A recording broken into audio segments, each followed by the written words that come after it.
And a guy the other day said, "Hey, Ted, I really like your political views." And I went, "Views? What do you think the Constitution is a view? What Bill of Rights like a hunch that I have?" Let me ask you this. You know, there seems to be a huge difference. I've noticed this. There are people like you and the Alice Coopers of the world, and even Rob Zombie. Like the hard rockers, or even as you go toward the shock rockers, tend to be more working class conservative as opposed to kind of the elitists. I don't even know if you put it in a rock, but the people like the Coldplay, U2. There seems to be a divide, and I think people are often surprised that Ted Nugent is Ted Nugent, or Alice Cooper is Alice Cooper. Because, I mean, it's Alice Cooper, right? Who'd have thought he'd become a Christian conservative? There's a trend with that. Do you think there's a specific reason for that trend in hard rock? Because it's always fascinated me. Well, it should fascinate you because the media would indicate otherwise, 180 degrees otherwise. Right. Tell you, and again, I'm 68 and a half years old, getting ready for the greatest tour of my life with the most outrageous, flame-throwing musicians and guitar players can ever playing the greatest love songs in the history of the world. What would your life be like without Wango Tango, for example? I don't know. I might not have a life. Wango Tango could be responsible for my birth.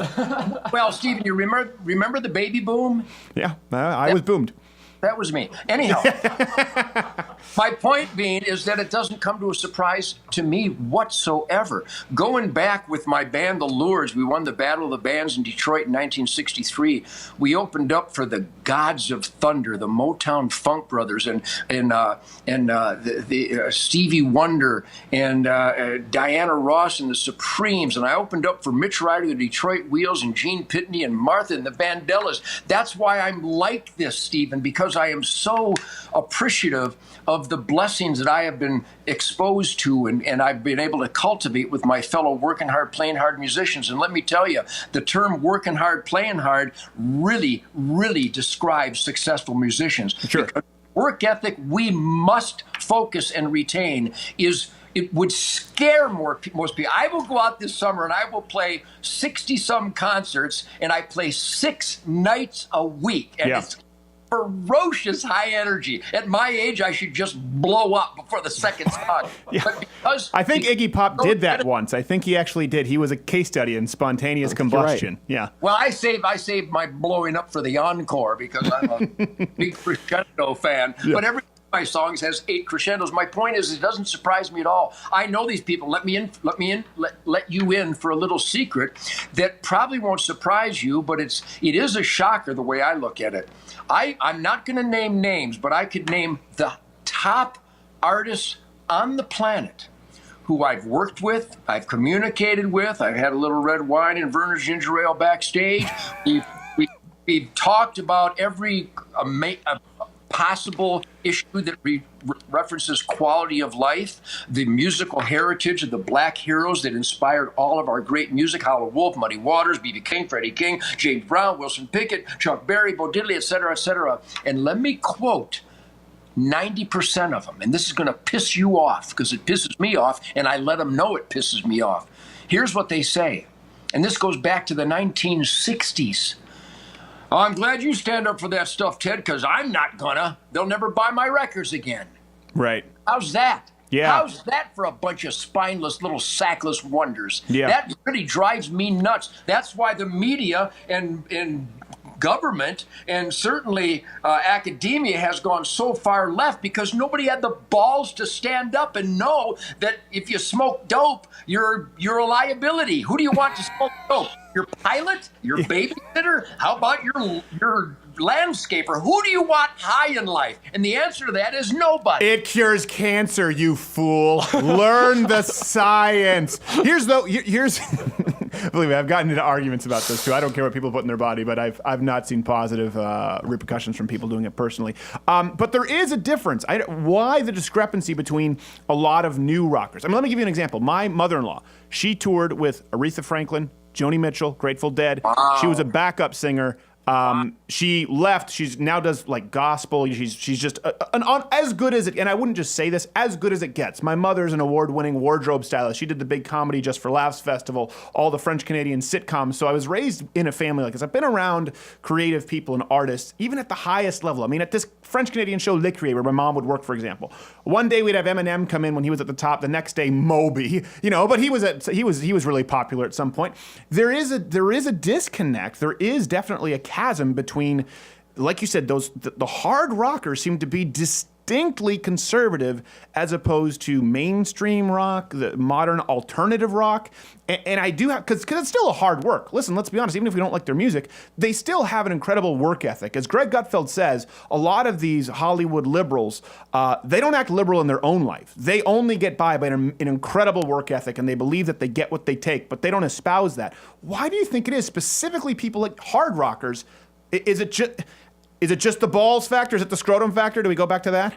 Well, and I, again, being slithering throughout the inside all my life. I mean, literally, I started playing my guitar 60 years ago, and I had a band in Detroit. We played Boogie Woogie and Honky Tonk at the Michigan State Fair in 1958. So I've been around the block a few. In fact, I built the damn block, blew the block up, and still went around it. And well, that's every block in Detroit now. They're all blown up.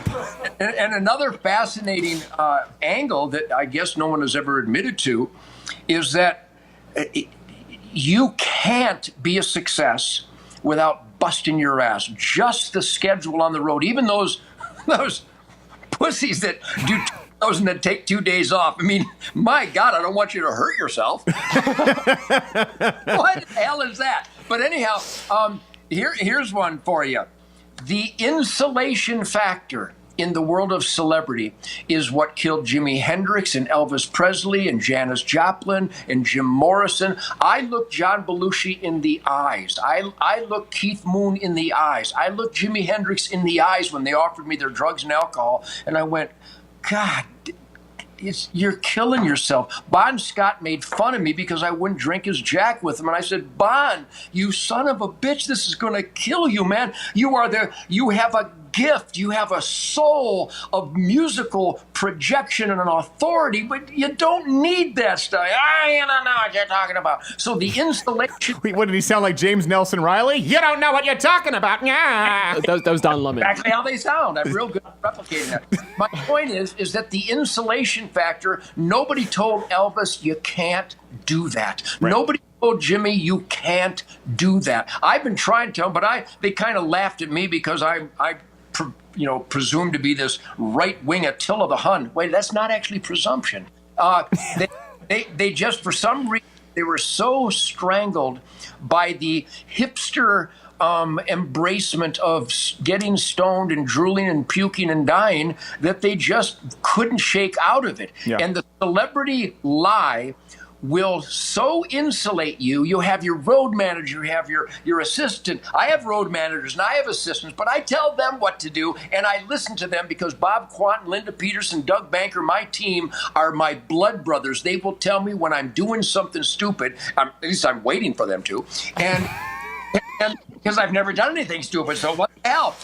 The point is that the insulation factor can all of a sudden make you think that, well, we need to feed the hungry, when in fact most of the hungry are buying dope and whiskey. Maybe they should spend it on nutrition. Hey, if you like this video, subscribe by clicking the button that says subscribe. If you're not aware of it now, there's no way you're learning the internet at this point. I'm not going to help you. But this was clipped from my daily show, available exclusively to LottoWithCreditor.com/Mug Club members. If you're a student, military, or veteran, enter in that promo code. It's less than $6 a month, and you get daily content. No more clips, plus this hand-etched mug. Oh, when I feel it, I got a chill like on the inside.